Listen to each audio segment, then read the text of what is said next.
Be advised, the following episode contains discussions of drug misuse and sexual assault. One of my friends that was already addicted to heroin invited me to go with her to her dealer. I did, and I ended up shooting up for the first time with her. And I remember thinking, like, this is what I've been waiting for, that explosion, of lights in your head.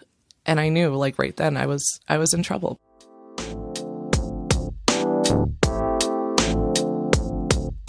This is Diary of a Nation. I'm your host, Christina Zlotnick. My podcast explores the human experience. I've agreed to keep part of Katie's identity private. She's 29. She barely made it through high school. She didn't always have a home. Plus, drug addiction runs in her family, and she was not spared.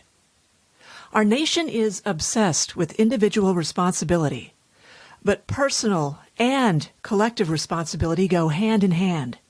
In equal measure, we should be addressing government policy failings. Katie's story offers some solutions.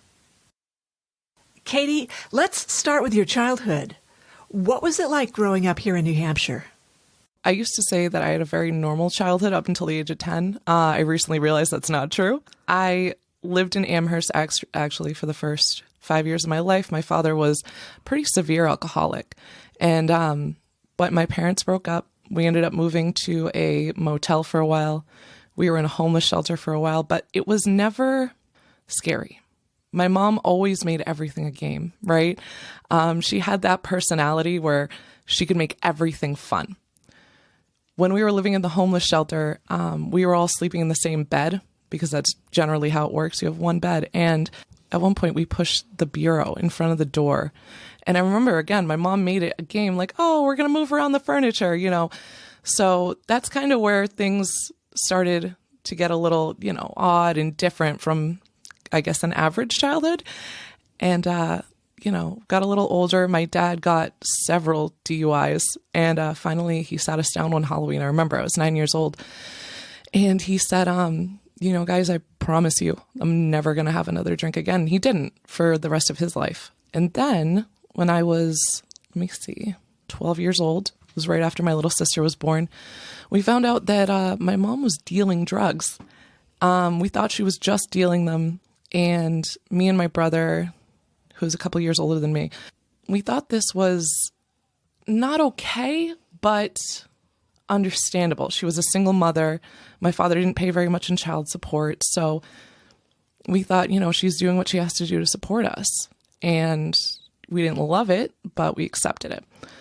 And then about 6 months after that, I remember my brother came into my room. I'd never seen my brother cry. He's 6'7". He's a big dude, very large man. And he came into my room and he closed the door. And I'll never forget the image of him sliding down my wall and just crying and saying, I just saw Mom doing drugs. And we were both very upset. My brother just, stormed off, locked his door. I was just sobbing. And my mom came in and, we talked about it for a little bit. Nothing got resolved. And she offered me a drink. It was my first drink. It was from my mom, who was high at the time, right? I doubt she would have done that if she wasn't. And I remember that first time I got drunk, right? Because, Captain and Coke to a 12 or 13-year-old girl is a lot. And I drank it and I got drunk, and I remember thinking, like, I want to feel this way. I want to feel this way forever. And that is a huge red flag right there. But obviously I'm a kid. I don't know that. I just liked not having to feel the pain of knowing my mom is in active addiction now, not having to feel, my brother, who is, this bright, shining, Greek god of a human being to me, right? Don't have to think about the fact that I just watched him cry. Don't have to think about how are we going to take care of my sister, who was a baby at this point. So I ended up being her main caregiver, my little sister. And eventually, and so I felt I have to take care of this family. I have to keep this family together from the ages of, 12, 13 until 15. It was my job to make sure DCF or DCYF didn't get involved. That's Department of Children, Families. It's my job to make sure the police don't come here and see the way that we're living. It's my job to make sure the school doesn't find out. So, I have to show up every once in a while at least. And I eventually, all my efforts were for naught. DCF did get involved. We were taken away the day before my 15th birthday in 2007. And my sister went to foster care for almost 2 years. My brother aged out of the foster care system. I went to go live with my father, which was a blessing. But at the same time, we were separated. I was separated from a little girl who I had raised, for almost 3 years. And it was very difficult. It was really, really a difficult time. So again, I started, using drugs and alcohol, smoking marijuana, things like that, really whatever I could get my hands on. And, I went through high school. That first year I did very well, after we were taken away. And then my junior year, I did well the first semester. Second semester started to slip. By the time I got to my senior year, I was drinking and smoking so much that I just didn't want to show up to class. I didn't see the point. And I ended up having to drop out and do night school classes to get, an equivalency diploma. GED? It wasn't a GED. It was like a special diploma they had for night school students at the high school. So it's similar, but not exactly the same. Now, if I could take it back just for a brief second, when I was in that semi-normal period of time when I was, 6, 7, 8, my dad was very, very into Carl Sagan's Cosmos. He was very into all like scientific programming, history, back when the History Channel was, not about ancient aliens, back when it was actually a History Channel. We would watch that together and we'd watch Carl Sagan's Cosmos. And I remember him explaining some of the more complex concepts to me. And I remember the way that he explained it. He could very well have been an astrophysicist himself. My father never finished 8th grade. So I had this man who really could have, in my opinion, worked for NASA. He was an absolute genius. Explained string theory to me when I was 10. Like this kind of genuine, scientifically minded, I would say genius. And my mom was always very much more artistic. She would read us poems at night. She read me Harry Potter every night. When that first came out, I was dysgraphic. I don't know. It's similar to dyslexia. Kind of, unable to write, unable to read. I was way below my my class for reading ability. And through her, working with me every night and reading to me every night, I was able to shoot in the 3rd grade from a 1st grade reading level to a 5th grade reading level. And that was genuinely due to their efforts to make sure that they so badly wanted me to be normal. If that makes any sense, they so badly didn't want me to be other or different or in special education. I remember in 2nd grade, one of my teachers suggested that I might have ADHD. My parents lost it because they so badly didn't want me to be different. And, obviously today our understanding of mental health is very different than it was in the 90s. But they just wanted me to be treated like everyone else, even though I was already a little different, a little bit of an emotional kid, kind of a diva. I remember I once got up on the table at a sub shop and just started singing, "Man, I Want to Feel Like a Woman." I was like 5 years old and just, I always like to be in the spotlight. I always like to, just be around people. And so my parents, basically my point is my parents are both very, very intelligent. But I mean, again, my mom also dropped out of high school. So even with their immense intelligence, they never did anything with it. And I saw that and I so badly didn't want that for myself. You know what I mean? So I never thought that I would end up like my parents. And isn't that the great tragedy, right? That I ended up just like them. You barely graduated high school. What happened next in your life? So I just scraped by in night school and I immediately moved out of my father's apartment. I was so rebellious. And later on in life, I apologized to my father for the way that I was, because I was horrible to him. You know, it wasn't his fault, everything that had happened to me, but I was very mean to him, always sneaking out, you know, never listening. Curfew, good luck with that. You know, after you'd raised a child, you're going to put a curfew on me? No, not me at 16. So I moved out, immediately moved in with some friends. Right before I moved out of my father's house, I was sexually assaulted. And I remember I came home from work. I'll never forget this day. I picked up my best friend, and we had done a couple of pills here and there, and I never liked them. They never made me feel anything. So I was like, what's the point of this? I'm not spending money on this. I'm driving home from work, and I had just gotten a Facebook message from my rapist, and I had, you know, blocked him on several different accounts. And I remember I was just crying in my car and saying, I'm never going to be able to get away. I'm never going to be able to get away. And my best friend, you know, trying to help, not knowing at all what was in store for both of us in the future, offered me a Percocet. And I said, you know what? Fine. Yeah, anything right now. Anything to get away from this feeling. And that was kind of the beginning of the end. I don't know if you know or if your listeners know, but Percocet, Oxycontin, those are forms of opiates, as heroin is, as fentanyl is. They're all the same feeling. They all give you the same feeling. It's just method of delivery and intensity. So that was the beginning. That was the beginning.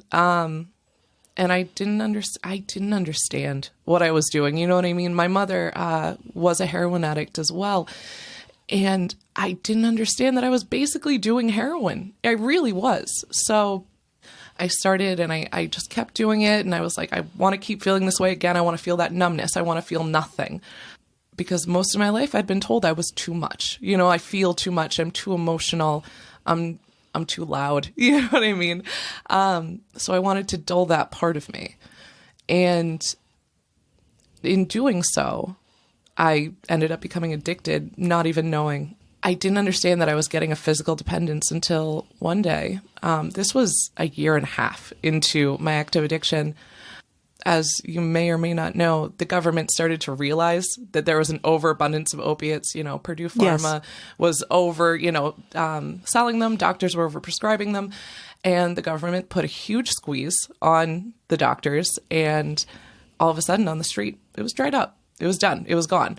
Everything was gone. And and I got very sick. I was dope sick for the first time in my life.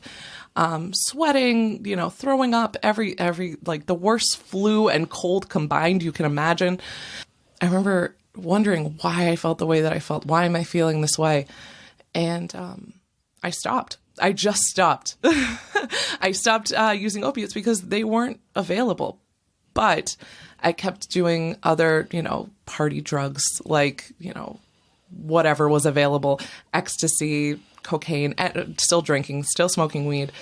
And then, continuing through that, I was around 20 or 21 when I got back into Percocets, back into that lifestyle, again, became physically dependent, was no longer able to get them. And a friend of mine said, well, Katie, at this point I realized it was the same as heroin. And, one of my friends that was already addicted to heroin invited me to go with her to her dealer. I did. And I ended up shooting up for the first time with her. And I remember thinking, like, this is what I've been waiting for, that explosion, of lights in your head. And I knew, like, right then I was in trouble. But right before, and this is horrible, and I'll come back to this in a little bit, but I remember right before she put the needle in me, she asked me, are you sure? And before I answered, I remember this thought, unbidden, came into my mind. I want to know what my mom picked over me. Now, looking back, that isn't how it works, right? You don't pick one over the other. I never picked drugs over my friends and my parents and my little sister. I thought I could have both. I thought I could manage both. It's just not the case. That's the saddest statement. It's just, like I said, it was unbidden. It just came. That someone chose drugs over their child. And she didn't. I know she didn't, because she was the quintessential mom, right? PTA, went on field trips with us. God, she was such a mother. She was meant to be a mother. So I know she never picked it over me. I know that, looking back, because I never picked it over anything else. So I know she didn't either. But you did think that at one point when you were younger and didn't understand everything. Absolutely. 100% I thought that. I really did think that she had picked drugs over us, over all of us. You said the first time that your friend shot you up, you had this explosive feeling. Mm-hmm. Was that better than any other type of drug you'd ever tried before? And what is that like? What's your body feeling? So having done opiates before, it was similar, right? It was that similar feeling, but the delivery method, it goes straight to your brain. There's no waiting period. There's no, having gone to school a little bit now, there's no going through your stomach and then into your bloodstream and then past the blood-brain barrier. It goes straight to the brain. So it's more intense. It's very intense, particularly the first time. And it's a sense of relaxation that nothing can touch you. Nothing can harm you. You just don't care about anything. As someone who is constantly thinking of everything that could go wrong, not only in my own life, but in the lives of everyone in the world. Just as an example, when I was, I think, 5, I always had insomnia. I don't know if you remember, but there used to be those commercials or infomercials of, if you donate $5, a month, you can save this African child. Yes. And, oh my God. Then they had this distended stomachs and they were crying.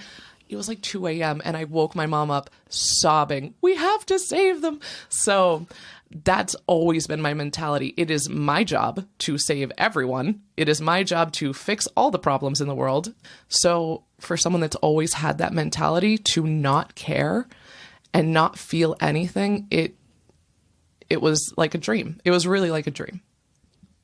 Take me through a day or a week in the life of someone who is using heroin. Every single day is the exact same. There's no difference in days. They all blend together. For me, before my parents passed away, before I became homeless, I would wake up, and if I was lucky, I had saved myself some heroin from the night before. If I was unlucky, I woke up sick immediately, right away sick. First thing on my mind, how can I get money? Who can I manipulate? Who can I rob? Who can I, convince? And once, you have that money, which usually takes several hours to convince or manipulate or sweet talk, in my, friend group, I hesitate to even call them that, but in my, social circle, I guess at the time, we would drive to Lawrence, Massachusetts. We would get our drugs. We would come home. We would all use together. Everyone would go off to their respective apartments, or they'd stay with each other. Sometimes people would stay at my apartment when I still had one. And it was always, and then we'd, pass out or, fall asleep and immediately wake up and do the exact same thing. Always. How do I get the next one? Even when you still have some, how am I going to get the next one when this is gone? It's always number one. Always. In one instance, and this is looking back, this should have been a huge red flag, but I was so deep in at this point. I've always encouraged my sister in school, right? School has always been what I've told her will, get her out of, poverty or whatever situation we may be in. And I remember I would sit with her, do homework, so excited about her grades. I remember once I was driving to Lawrence and she called me and she was so excited to tell me she'd gotten all A's. And I said, "That's great, baby. I'm driving right now, so I'm going to have to call you back." I never called her back. And that goes back to, I didn't pick it over her. I didn't consciously choose not to call her back, to not be excited. It's just that my brain had been hijacked, literally hijacked. And I can talk a little bit about the science of that, how drugs hijack your brain. How does that happen? The way the drugs work, they go straight to your amygdala. So in psychology, the amygdala is basically your reptile brain, the most basic part of your brain. Every animal on this planet has an amygdala. It's what tells you to eat, to sleep, to breathe, to drink water, and to have sex and procreate. It hijacks that most basic part of your brain and tells you, you need this to live. You know, you need, like, it's not you want this. You need this to survive. It's almost like if I had been starving and she had called me and said, hey, Katie, I got good grades. And there's a sandwich, you know, 100-yard dash from me. I would just, you know, I'd be like, that's great, but I got to go. You know, like, that's really what it was like. It's exactly how it felt. You know, it's exactly how it felt. So that's where we, you know, like I said, it comes back to, I never chose it over her. It just was always at the forefront of my mind. How long did this go on? How long did my active addiction active heroin use and the really bad times? So it's so varied, as it is for all addicts. So at 21, I started IV use of heroin. At about 22, now my mom worked at a drug. At this point, my mom had been clean. My mom got clean when I was 16. She worked at Keystone Hall in Nashua. It's a rehab facility, an inpatient. And, you know, I had her car, and one night someone what we call burned me. They took my money and didn't come back with drugs. And I was just so fed up already. I hadn't even lost anything yet. I hadn't lost my apartment, my job. I was just fed up with the lifestyle. 22 years old, done. I'm done. So I remember I had her car and I went to go pick her up from work. When I picked her up, I said, Mom, and I just said it just like this. I said, Mom, I've been using heroin. I pulled up my sleeve, showed her my track marks. I said, I want to go to treatment. Now, this moment in life, this, you know, pivotal, I would say moment, this moment that, you know, I could have gone one way, another way, 1,000 different ways, really. I always think about it. My mom said, I said to her, I need to go to treatment. And she looked at me and she was quiet for a moment. She said, is that what you want to do? And I said, I don't know. Isn't that what I'm supposed to do? And she said, we could do that, or you could come stay with me. We can detox you on the couch. You know, we'll get you Gatorade and Ben and Jerry's and Suboxone, which is, you know, a medically assisted treatment for opiate addiction. And you just write it out on the couch. So thinking, you know, she works in treatment. She's been in recovery for however many years at that point, I think 6 or even more. I remember going, okay, well, she must know what she's talking about. And looking back, I would never, as someone in recovery now, I would never suggest that someone detox on my couch, ever, no matter who it is, including my sister, who I love like a child. Why did she suggest that way? So I never asked her. But looking back, if I had to take a guess, I think that she wanted so badly to be the one to save me, right? I think that so badly she wanted to I know that she felt immense guilt over her active addiction in my childhood. So I think that this was her way of trying to make it up. I can save her. I can do this on my own. Also, there could have been some shame around that. You know, she worked in the recovery field. People knew her. I think that she wanted to keep me away so that she wasn't seen as, you know, a failure, which of course no one would have thought of her that way.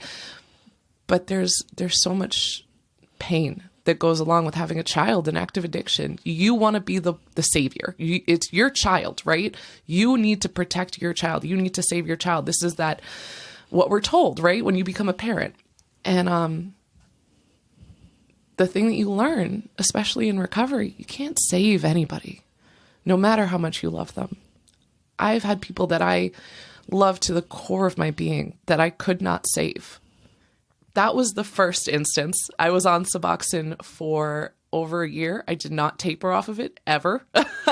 So the hard drug use was 1 year, and then that first treatment was about a year? About a year. And then I went back to using heroin. I was still staying at my mom's house, trying to hide it from her. That worked for about 7 months, I think. And then when she found out, she was always threatening to kick me out, but she never would because she's my mom. She has the guilt and the shame. So what turned everything around?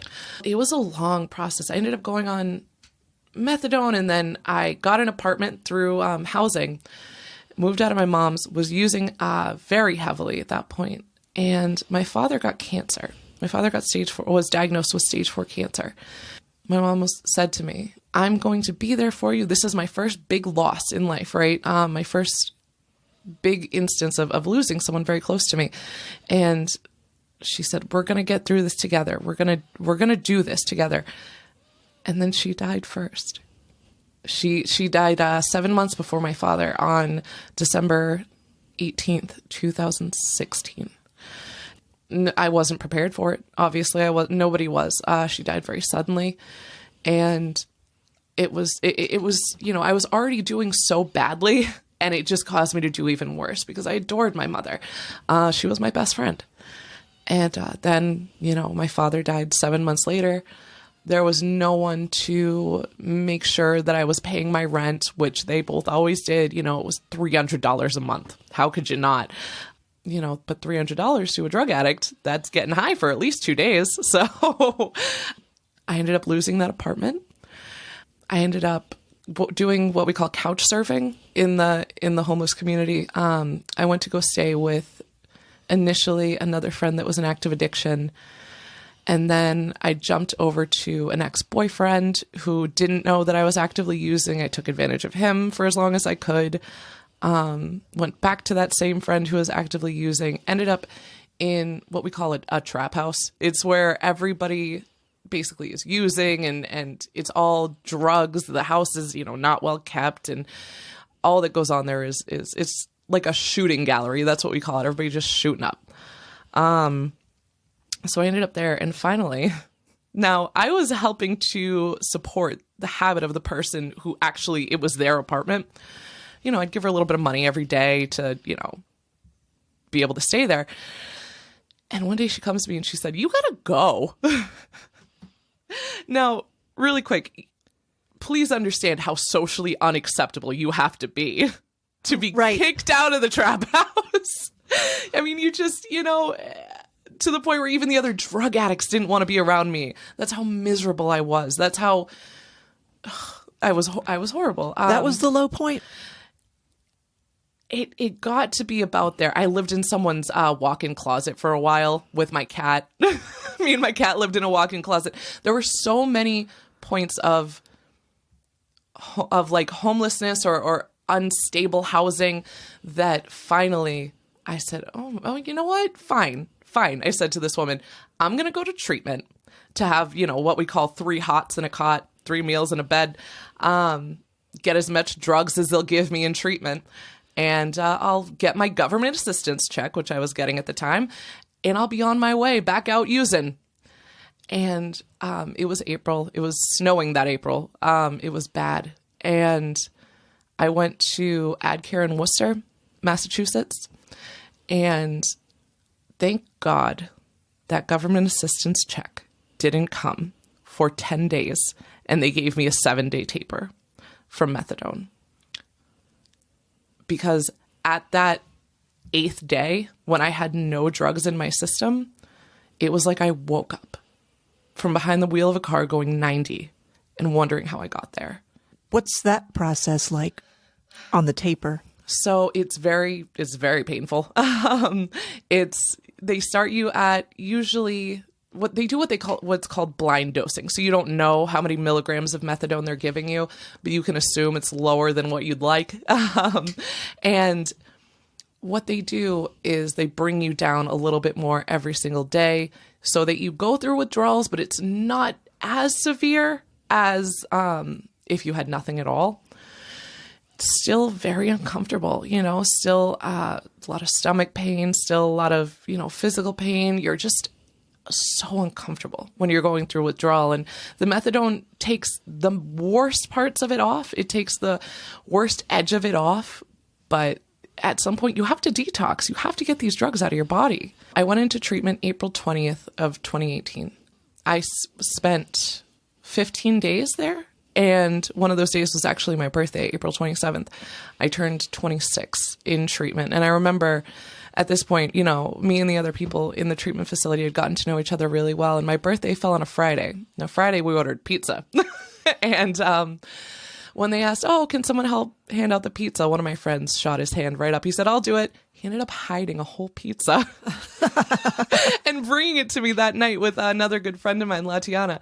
And they said, you know, we couldn't get you a cake, but we got you a pie. And it was just the thought. Yeah, absolutely. You know, so even in that first, 15 days, or at that point, I'd only been there for 7 or 8. And even in that first few days, I was already seeing the amazing capacity of kindness of people, right? These people that society has thrown away. We used to have, this is a horrible, horrible joke, and I don't mean it, but we used to have this joke that we are somewhere just above child molesters and rapists on the social scale, just above. But we're still like below violent criminals, we're huge stigma. Absolutely. And all of us had been cast out, right? At some point, we'd been cast out from the rest of society, but they had this great capacity to love and to love me, to love each other.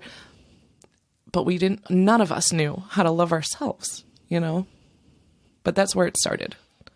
With respect to social justice reforms around housing and drug misuse, I've seen a shift among progressives toward a more humane and less judgmental approach. Reformers are starting to use the term unhoused instead of homeless, as it's based on the premise that everyone deserves a home, and that using the term homeless may imply that a person is less than. How did you become unhoused? So I spent one day totally unhoused, not having any form of shelter. But I spent almost a year without a home, without a home base that was mine, just jumping from friend to friend to whoever I could, get to let me stay with them for a period of time. But one day I did spend sleeping at Greeley Park in Nashua, New Hampshire. Did you meet people at Greeley Park who were in the same dire situation? And what can you help people who have always had a home understand about people who don't? So I didn't meet anyone at Greeley Park, but my mom, as well as working at the rehab center, she also worked at Maple Street Shelter in Nashua. And I met a lot of homeless people in that time, a lot of unhoused in that time. And I can say that most of them were extremely kind. I remember we had this one man who was so amazing. He used to be a college professor, and he had schizophrenia. And one day he just came in. This man had nothing. He had no job. He had nowhere to live. And he came in with this big stuffed, brand new teddy bear for me. Just because I used to hang out with my mom at the shelter, and they all knew me. And just that capacity for kindness and giving what little you don't even have, the little that you have, but I can't even say they had anything. They have some of the biggest hearts, that I've ever known. Now, in respect to homelessness, particularly in New England, I've recently done a little bit of research on this. Anybody that wants to go to a homeless shelter in New Hampshire, particularly, needs to be clean. They're what's called dry shelters. You can't have a positive drug test. You can't drink while you're there, or you will be kicked out onto the street. Doesn't matter if you have anywhere to go or not. Now, I'm of the opinion that that is not the correct approach. Massachusetts, I believe it's about 40% are what are called wet shelters. So you can go there, they prefer you not to be belligerently drunk. If you are under the influence, they ask you to go to your room. But kicking people out onto the street, especially in New England, where we have harsh winters, we have harsh weather, I just don't see that being the answer. Cutting people off from society, saying you're so taboo that you can't even be with the other unhoused people. It's just not, it's not the answer. It hasn't worked. we've tried this for so long. It doesn't work. We'll get into some of the ways that you think things could be better and how government and individuals could be more helpful a little bit later on. Do you have any other stories of people who are or were unhoused? I guess I'm trying to ask you to help people who have not been in that situation relate to them on a human level and be more compassionate. I remember there's this one man, right? And I was spending the evening with my mom. She had worked overnights at the time. We ordered a pizza and it was snowing outside, and we weren't even really watching the cameras as well as, we probably should have been. And she glanced over and she saw this man, this older man, much older, probably in his 80s, get out of a cab. And he just kind of looked around and he just started walking down the street, but they had dropped him off at the front of the shelter. So my mom went outside and said, can I help you? And she brought him inside. He had no idea where he was, no idea where he came from. Could have been anybody's grandfather, anybody's. We ended up, I spoke to him while she went through his things, found out that he had just been discharged from a local hospital to the shelter where he had never been before without them finding out if he had family, if he had been to another shelter in the area where they did know him. He was still in an acute state. Like, he still needed medical attention because he couldn't tell me what happened 5 minutes ago, but he could tell me all about the Korean War. Like, that's the thing. So he wasn't stable, but they had released him, right? We ended up finding out that his family was looking for him. And they just dropped him off at a homeless shelter. Now, if my mom hadn't been the person that she was, she would have just checked him in. You know what I mean? He could have been anybody's family. So many people that I saw, particularly at my mom's shelter, but some people that didn't qualify for shelter because they were actively using, they had family and friends, children, parents, brothers, sisters that loved them, wanted them to come home, wanted them to get better. Some people had their families in the shelter because they lost their jobs or lost their homes. I mean, I saw a whole range of people during my mom's time working there and my time in, knowing people in active addiction and in homelessness. I mean, I had people that I did drugs with that were my age, in their 20s. I did drugs with people in their 60s. Homelessness and drug addiction do not discriminate based on age, race, sexual identity, creed, religion, lack of religion. It doesn't, where your socioeconomic status definitely doesn't discriminate there. I met every type of person you could imagine, not just people, that were from my situation, from, poverty and bad home lives, people that had perfectly normal home lives and just for one reason or another ended up, as drug addicts and then ended up homeless. Help humanize the person who misuses drugs. Who are some of those people you came across and what are some of their stories? I've met so many beautiful people, both in active addiction and in recovery. One of my very good friends, she is a nurse. I have another good friend that is a lawyer. Both of them are clean today. Obviously, I don't think they'd be able to hold down those jobs if they weren't. The best thing that I can say is that we're everywhere. We are literally everywhere.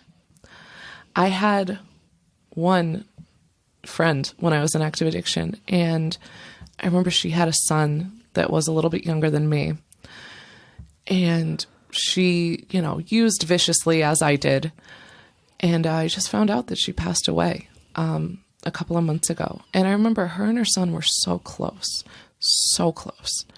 and he often tried to convince her to go into treatment, and sometimes she would, sometimes she wouldn't.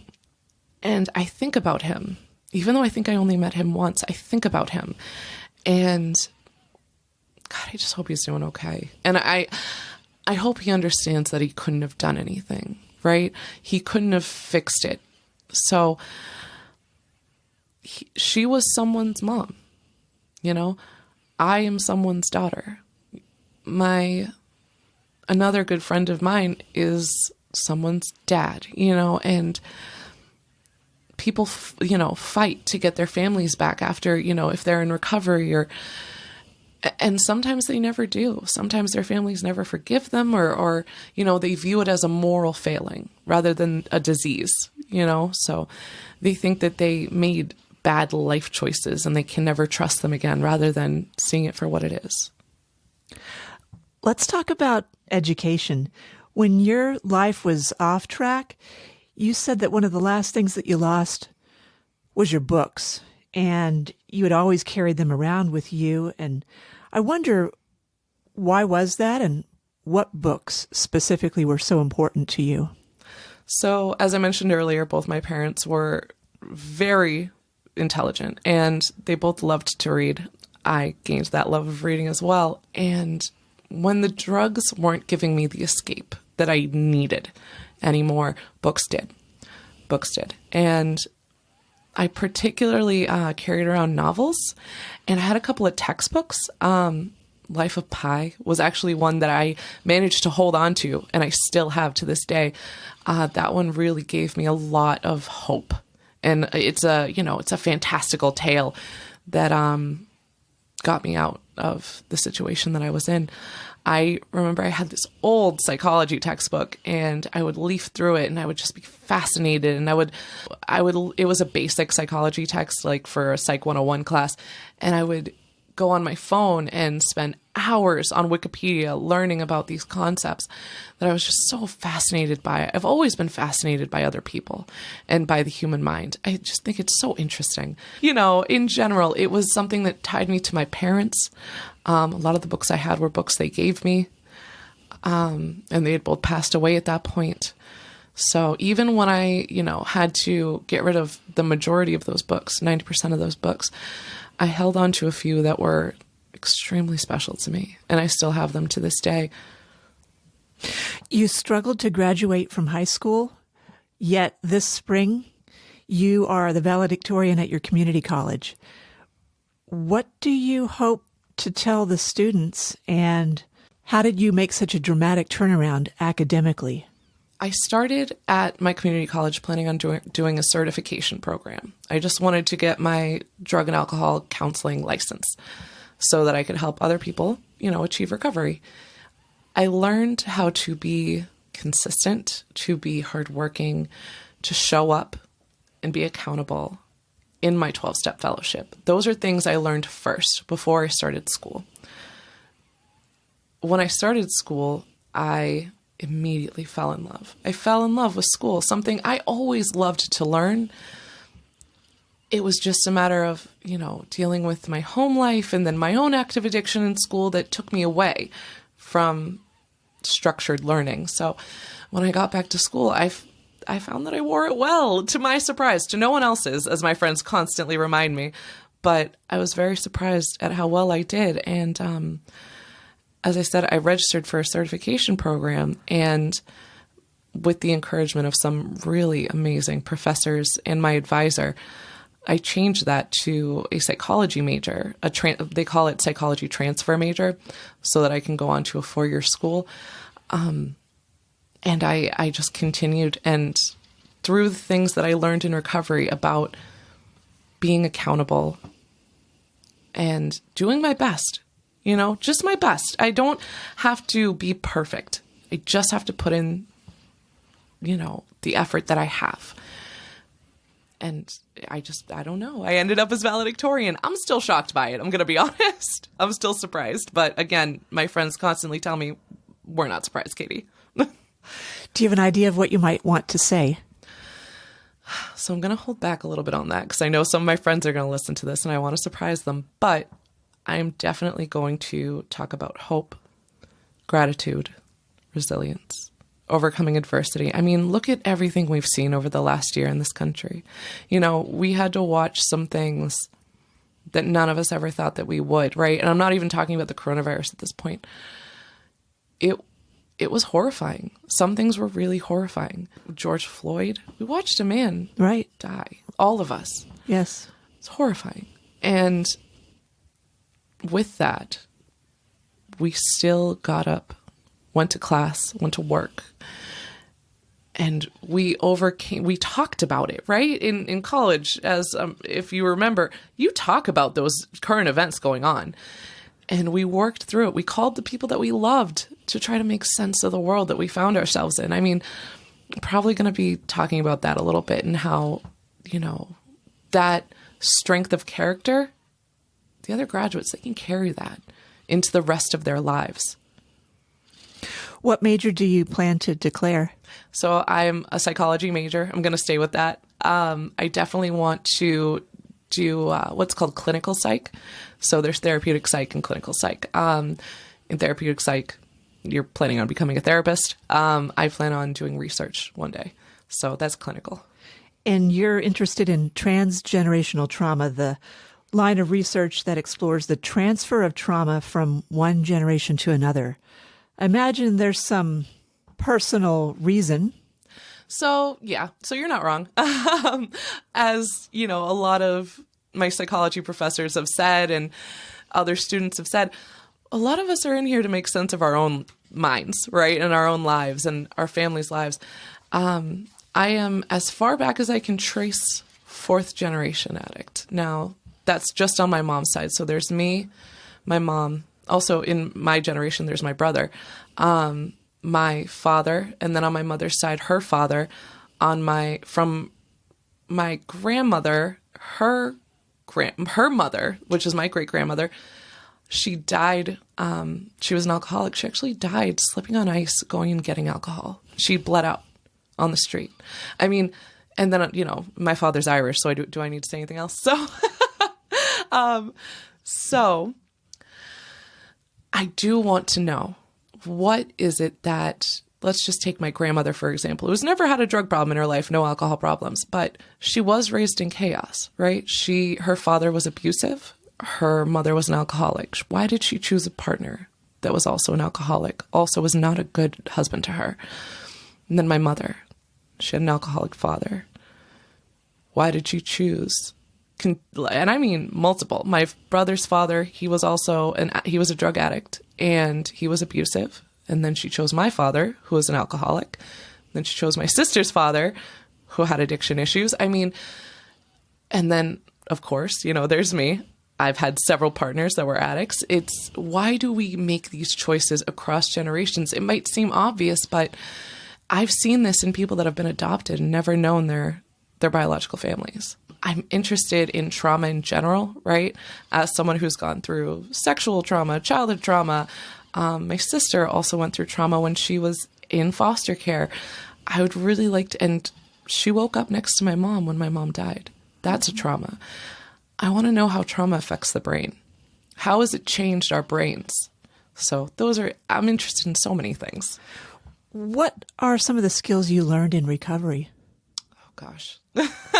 Everything about me. What are you doing on a daily basis? So daily basis, every day I wake up, and I'm going to put this out there. I'm not religious. I don't really believe in God, but I wake up and I pray. I know that sounds so, what's the word I'm looking for? Diametrically opposed, right? Someone who's not religious. I was a strict atheist for most of my life, in fact, to wake up and pray every day. And I don't know what I'm praying to. I don't care what I'm praying to, but I wake up and I say, just let whatever's supposed to happen today happen, and give me the strength to carry out your will. And at the end of the day, I give thanks for getting through the day clean. I call other people in recovery every day, every single day. If I don't see them in person, I talk to them on the phone. I make sure that I'm always tapped in. We have this saying, if you stay in the center, you can't fall off the edge. So I keep myself in the center of the recovery community. So I'll wake up, I'll pray, whatever, eat breakfast, go to school, go to work at night, come home, probably play video games, and go to bed. It's a very boring life, but a stable one. God, a stable one. And it's all can I say, they say kids crave structure, and I always thought that was bullshit. And oh my God, do I love structure. I have this structure that I've never had in my life, like a plan. Every moment of my life is planned out right now, especially with all the things I'm doing. And I love it. God, I love it. I never want to go back to the chaos. How can we as a society better address housing problems, drug misuse problems? So in terms of housing, we have enough houses in this country to house every homeless person. There is no reason anybody should be homeless in the richest country in the nation. Absolutely no reason. Or one of the richest countries. I don't know where we are anymore. The amount of money that we spend on the military, on policing, drug addicts, on all these things, if we just took a little bit of it, I'm not even asking for much, 1% of 1%, a fraction of 1%, we could get people into homes. And that's, I believe, say you have somebody that has substance use disorder, that is an addict, and they are also homeless. You got to start by getting a roof over their head, right? I don't know if you've ever heard of Maslow's hierarchy of needs. Yes. So as you know, at the base, we need food, shelter, warmth, water, basics. You can't expect someone to move up the pyramid, right, to something like self-actualization if they don't have the basic necessities of life, right? So there should be this basic level that we don't allow people to fall beneath. Absolutely. Absolutely. And we need the will to make it happen. Right. Now, that being said, I know I'm not stupid. I know where I live. I know what this country is and is not. If I was, kind of a blind optimist, I would hope for that, but I'm not. So in terms of substance use disorder, which makes up the majority of the homeless population, are people with substance use disorder or other mental illnesses. In my opinion, what we need to do, right, and this is based on studies in other countries all across the world, end the war on drugs, end it. We need to stop. We've been doing this for, 70 years, 80 years. We've lost this war. We have failed, clearly. Just look at the crack epidemic, the opiate epidemic that we find ourselves in now. It's done. It's over. Give it up. And in other countries, multiple studies across decades have shown that not just decriminalization, as we're seeing in Oregon right now, right? They've decriminalized all drugs. It's akin to like a traffic violation. Decriminalized, not legalized. Right. A ticket. Like a parking $100. ticket. Now, I don't know if you know this. Not a lot of addicts have $100 to spare. Well, so true. If you can't pay it, what they do is they put you in front of a board in Oregon, and it has like a doctor, a social worker, someone from the local treatment community. And they say, like, do you want to go to treatment? And they evaluate, do you need treatment, or were you just, a businessman with some coke on you? You know what I mean? You're not doing it that often. Or are you someone like me this is my whole life is using drugs? And if you can't pay it, they send you to treatment if they discern that you need treatment. So I love that model. It's a step in the right direction. I am of the opinion that we should not just decriminalize, and I know that this is wild, but it's based on evidence, legalize all drugs. All drugs. Because here's the thing. I'm going to pose a question to you. You have a beautiful home. You have a beautiful life.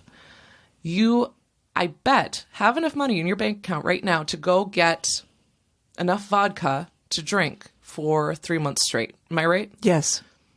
Why aren't you? I don't like the way it makes me feel if I drink too much of it. I have no use for that much alcohol in my life. Would you say that if you drank for 3 months straight, you would miss out on things in life? Oh, definitely. Definitely. Your family. I wouldn't be present. No, you wouldn't be. Now, that is the problem. Addicts don't want to be present in their lives. But if we were to legalize all drugs, now they have to go to a doctor to get it, of course. We're not just going to sell it at the local corner store. But legalize all drugs, and we use the money that we're using for policing to get them housing, to get them job training, to offer them treatment, to get them reconnected to society.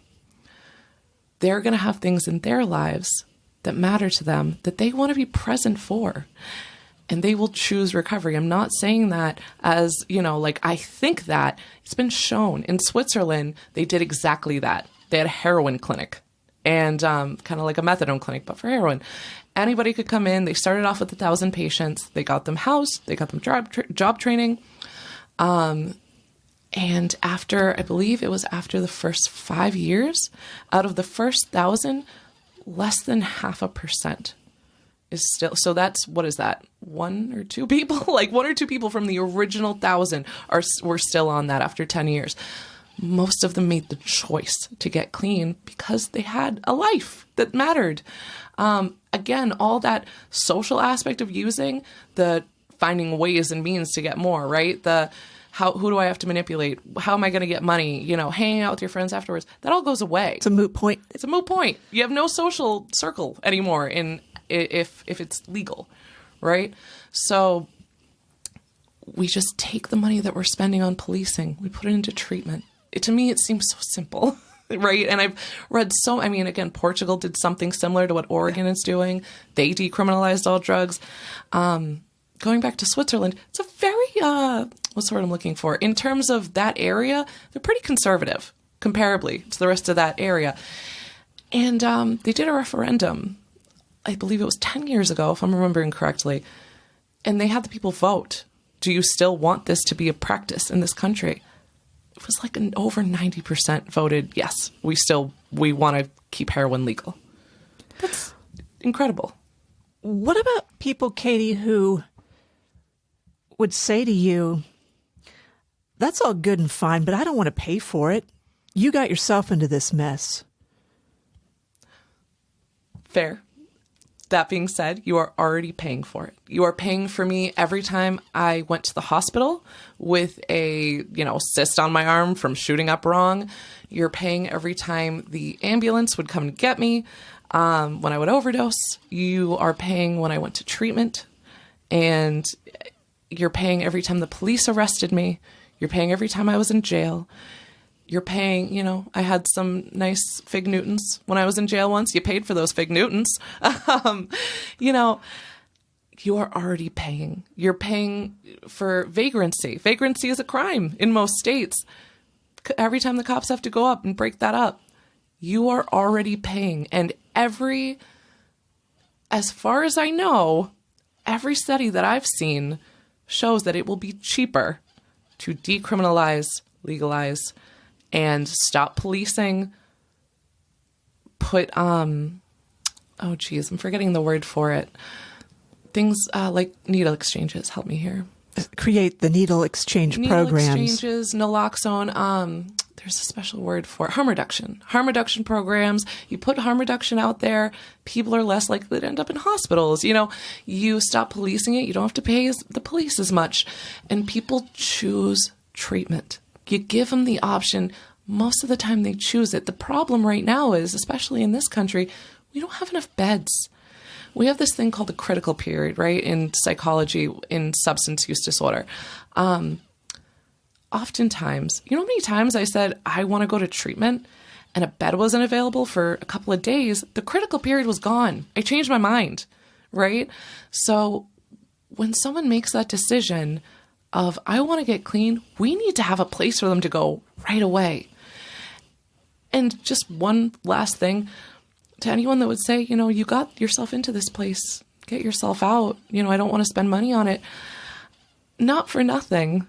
I was a homeless junkie, and I'm doing some pretty cool stuff with my life. You know what I mean? I'm valedictorian. I'm probably going to go on to a pretty good school, probably going to contribute a good amount to society, not just in taxes, which I will, and I do, but in helping people, right? So a lot of people that I met in active addiction were extremely intelligent, extremely empathetic. They would also contribute amazing things to this country if they were just given the chance. What are some of those resources that can help people who are struggling in the way that you had? So my biggest suggestion, if anyone is struggling in the way that I had, 12-step meetings saved my life. Saved my life. If you go to 12-step meetings in New England, eventually you will find me because I am always around. I'm doing service work. If that's not for you, which I understand, I could not go to a 12-step meeting for most of my life because I was really afraid of the big G word. I didn't like God, how much they talked about God. You don't have to believe in God to come. I'm just going to throw that out there. Go to treatment. There are options if you're in New England. AdCare Hospital, which is where I got clean, will pick you up anywhere in New England and drive you to the facility. You don't need a car. They come and get you. Talk to the ones you love because guarantee you they already know. It's likely that they already know or have an inkling that something is up. Tell them that you need help.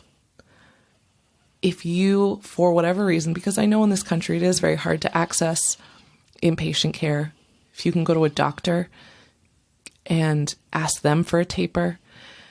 Now, I am a personal believer in complete abstinence, right? It's the only thing that's ever worked for me. As I mentioned before, I did a lot of medically assisted treatments and they never worked for me.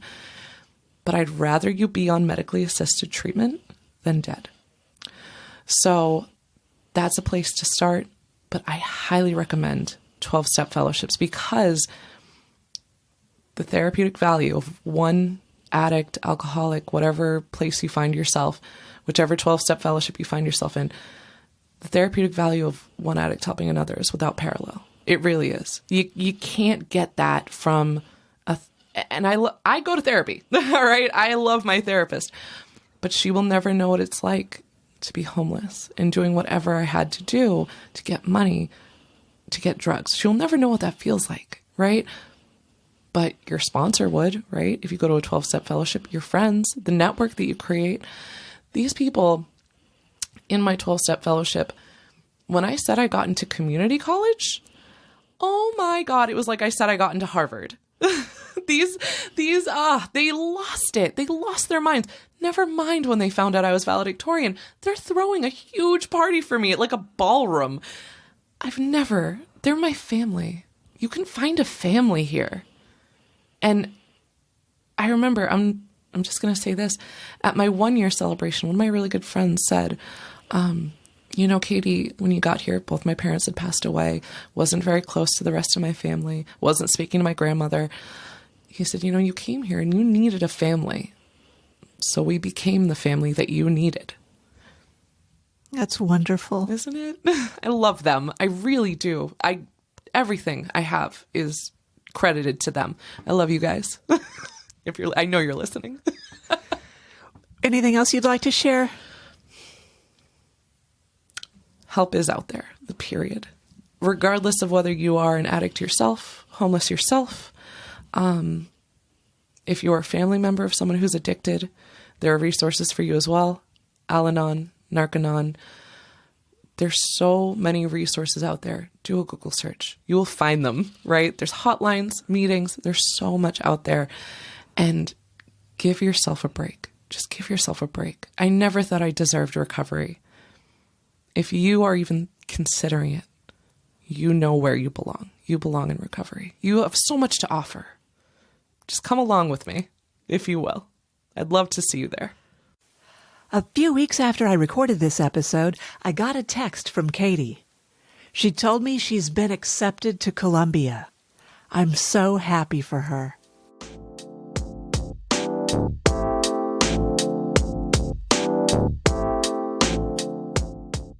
If you have a story you'd like to share, message me on social media or drop me a line at diaryofanation@gmail.com.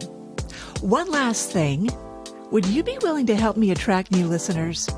Post a review on Apple Podcasts. Please tell a friend to listen too.